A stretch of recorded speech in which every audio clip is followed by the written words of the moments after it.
Баршаңызға сәлем достар, сіздермен бірге Майра Сауытбек қызы. Бүгінгі видеода ананас қосылған өте дәмді оңай салат жасап үйренетін боламыз. Ең алдымен ананас, консервадағы ананасты қолдандым. Мінекей кубиктап барлығын осылай турап шығатын боламыз. Кез келген ананас түрін қолдана аласыздар, маған осы ыңғайлысы. Қыста да, жазда да осы мен консервадағы түрін пайдаланам. Кішкене согынан да қосып жіберем, салатқа сонда керемет болып шығатын болады. Мінекей барлығын осы видеода көріп тұрғандай кубиктап турап шығатын боламыз.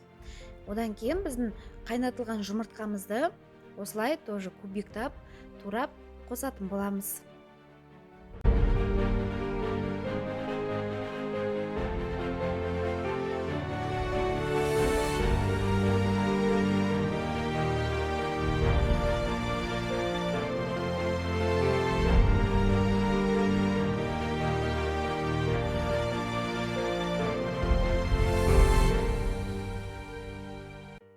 Одан кейін жүгерімізді қосамыз. Неке жүгерімізді және де осындай тауықтың, мен грудинка қолдандым, тауықтың кез келген етін қолдана аласыздар. Майонезімізді қосып жақсылап араластыратын боламыз. Өте оңай, жылдам жасалатын салаттардың бірі, ең бастысы өте дәмді болып шығады. Неке тарелкамызға осылай салатный листьяның үстіне салатын болсаңыздар, өте әдемі көрінеді. Және де достар, менің арнамда фридің жасалу жолы бар.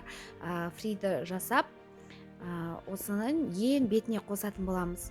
Кішкене бөлігі, егерде фрилік көп болған жағдайда, кішкене бөлігін ішіне қосып араластырып жіберсеңіздер де болады.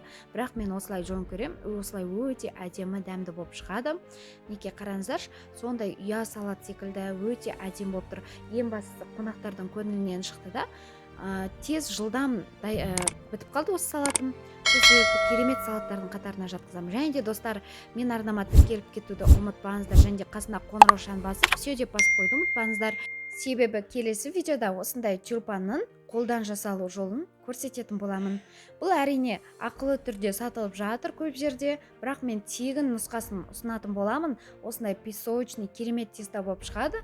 Тестасын өзін қолдан жасайтын боламыз. Сондай керемет ауызда еритін самсалардың бірі, және де дастарханның көркін ашады. Және де достар, мен арнамда басқа да көптеген рецепттер бар. Міндетті түрде қарап өтіңіздер. Менің астындағы Instagram парақшама тіркелуді ұмытпаңыздар. Мен истористе көптеген пайдалы ақпараттармен бөлісіп отырам. Сіздермен болған Майра Сауытбек қызы.